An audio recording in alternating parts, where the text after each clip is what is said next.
Welcome back. This is the video for the second part of the activity, which is the egg fertilization and Punnett squares. So you should have created either an egg, if you are a girl, that contains your 3 chromosomes, 2 chromosomes, and then an X chromosome. And if you are a boy, you should have created your sperm. And your sperm should have the number 1 and number 2 chromosomes. And sperm can have either an X or a Y. If you have a Y chromosome, can only go on a sperm though. So eggs can only have X's, and sperm can have either an X or a Y. All right, so now your job is to find someone in class to fertilize your egg, or find a egg to fertilize if you're a sperm. So let's just say Xavier and Yalitza, since they sit next to each other, they're going to be lazy and they're just going to trade each other's, okay? So they're going to look at both of their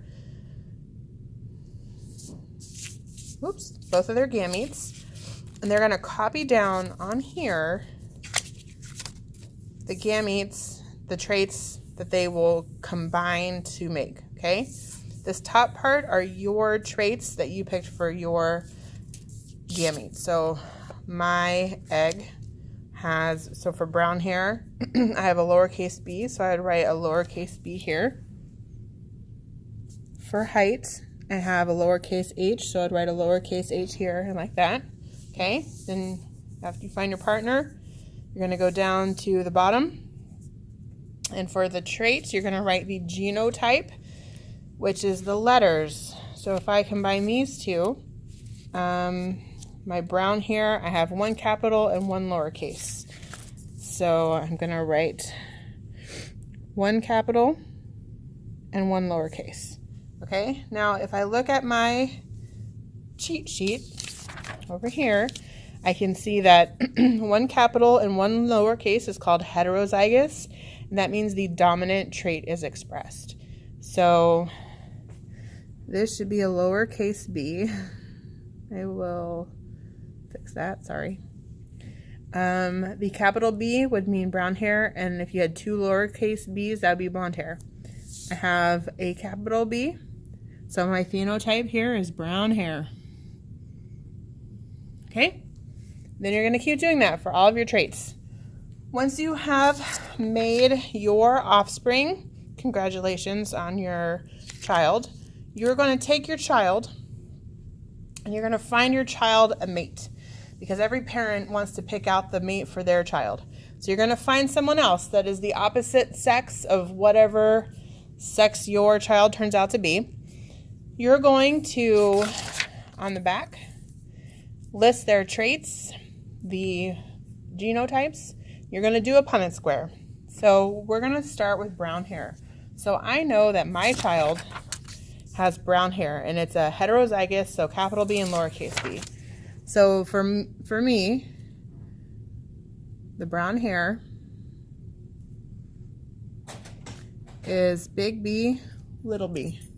Okay, and then for the mate, I'm going to pretend that the genotype was big B, which is also brown hair. So now I have to do a Punnett square. So I'm going to draw my square. Mom's going to be on top, and Dad's going to be on the side. And we're going to do big B, little b, and then big B. And then we'll complete the Punnett square. So this goes here and here, so big B. This goes here and here, so big B, little b. This goes here and here, big B, and then here and here is big B, little b. So the choices of offspring of my child and the mate that I picked for my child can only be these. We have 1, 2, 3, 4 dominant traits. So all kids have brown hair.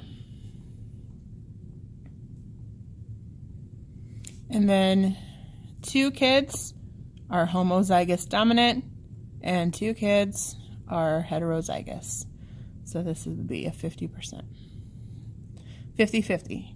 It's It's a 50-50 chance. Okay? You're going to do that for all of the traits. All of the traits. It should not take you very long.